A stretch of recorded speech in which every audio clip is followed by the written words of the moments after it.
පසමිතුරුකම් පස්සේ කළා එකතු වෙන්න ඕන.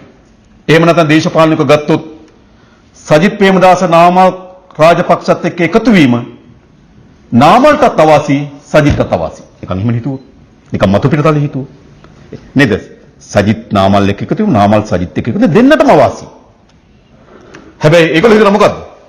දෙන්න බෙදලා හිටියොත් කොහොමත් අවාසි. හරිද? ඒ නිසා මොකද කරන්න ඕන? මේකට රේව එකතු වෙන්න ඕන. තමන් අතර තියෙන තමන්ට දිගු කාලෙ වෙන දේශපාලන හානිය දිගු කාලන දේශපාලන හානියට ඊළඟ ඡන්දෙදි කොහොමද ජනාධිපති අපේක්ෂක දෙන්නෙක් ඉන්නේ? එකට නම් එකට එන්නකෝ. නේද? ඒකට නේ දැන් ඒකට සභා හදනවා නම් ඒකට ඒක සම්මුතියකට එනවා නම් ඒක දේශපාලන කඳවුරක්. නේද?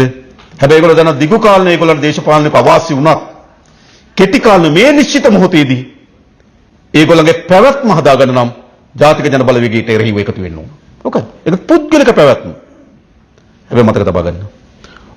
ඔය කුමක් කරත් ජාතික ජන බලවේගයට ලබා දී තියෙන ජනවරම අනුව දූෂිතයන්ට අපරාධකරුවන්ට එරෙහිව කරන පරීක්ෂණ කිසිවක් අඩපණ වෙන්න ඉඩ දෙන්නේ නැහැ.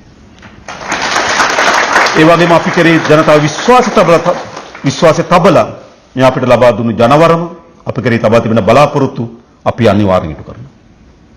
ඒ නිසා ලංකාවේ අලුත් දේශපාලනයක් මතුවලා තිනවා පළමු වතාවට.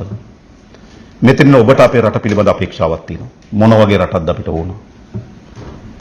ඉස්සර ජනතාවට තිබුණු අපේක්ෂාවයි පාලකයට තිබුණු අපේක්ෂාවයි දෙකක්. ජනතාවට එක උවමනාවක් තිබුණා, පාලකයට තව උවමනාවක් තිබුණා.